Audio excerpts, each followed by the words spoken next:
Hello and welcome back to my channel. This the part 2 of the topic, did Prophet Muhammad peace be upon him raid innocent caravans? If you haven't watched the part 1, make sure to watch it to understand everything in context. So let's begin. As we have seen in part 1, the Muslims migrated to Medina after suffering a decade of pagan persecution in Mecca. While a fledgling community in Medina, Muslims continued to face security threats and hostilities from the pagans. In 2a.h, the pagans raided the pastures of Medina and looted livestock.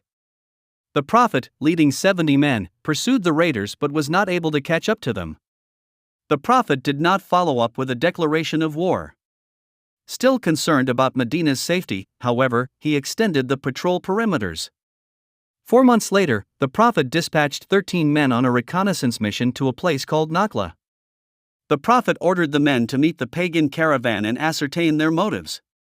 Upon reaching the caravan, the dispatch deliberated attacking the caravan and eventually decided to attack.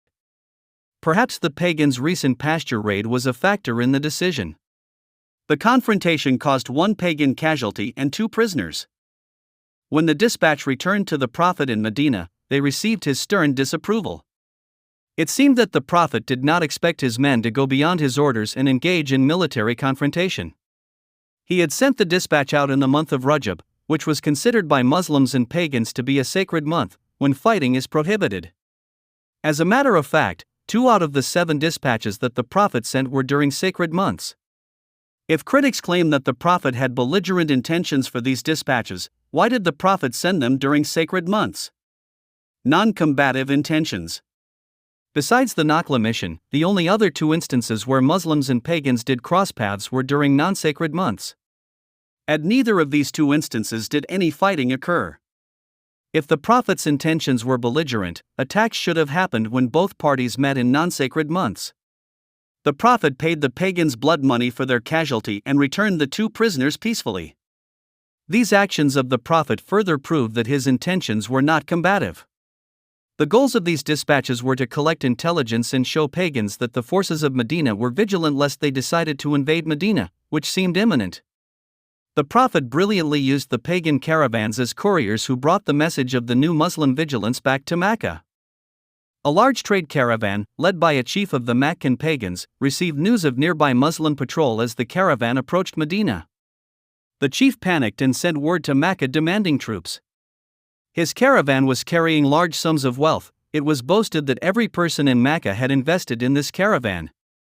However, this was not the first time the chief, Abu Sufyan, faced Muslim patrol. He experienced a previous encounter where neither side did any looting nor harm to the other. Pagan belligerence. Mecca, eager for the opportunity, responded to the chief's plea by sending out a well-equipped battalion, hoping to neutralize the Muslims' trade route leverage once and for all.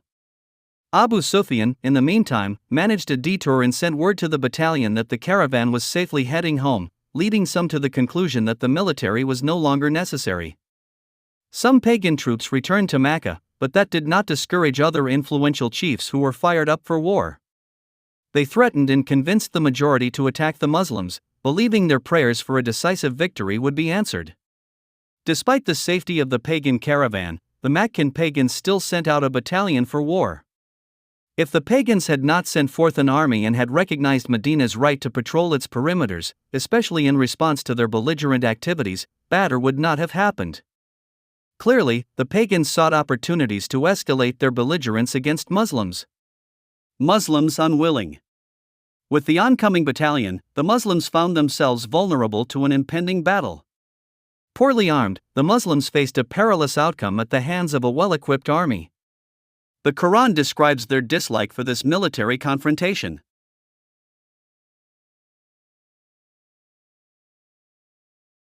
And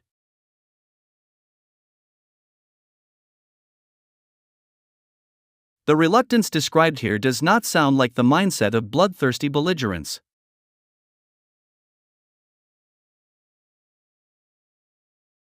The pagan battalion traveled 174 miles from Mecca to launch their attack on the Muslims at the Battle of Badr, just 75 miles from the Muslims' new settlement at Medina. Outnumbered 3-1, the Muslims still managed to overcome the pagan attack. The Quran then encouraged the pagans to accept the decision they sought in their prayers and to cease all hostilities. Refusing to accept the decisive outcome, the pagan Arabs adopted a victim mindset after their loss and used their period of mourning to kindle a desire for revenge. They spread their story throughout Arabia and garnered support from nearby tribes. Then, they sent out another battalion, 3 times larger than that of Badr, to attack Medina in what would be known as the Battle of Uhud. As we can see, if we view historical events with their associated activities, we will have a better picture of what transpired. The pagans' belligerence led to the Battle of Badr, not Medina's minuscule caravan patrols. Conclusion. The Prophet Muhammad's pursuit of non-violence and peace is unparalleled in history, especially against the high level of belligerence the pagans have shown for over a decade. However, critics point to the words of the Prophet to prove he had a hostile intent. And they used the wordings mentioned in Al-Bidayah wal-Nihayah. What the words mean, and how we are to understand it in its historical context are what we are going to cover in part 3. Hope you enjoyed today's video.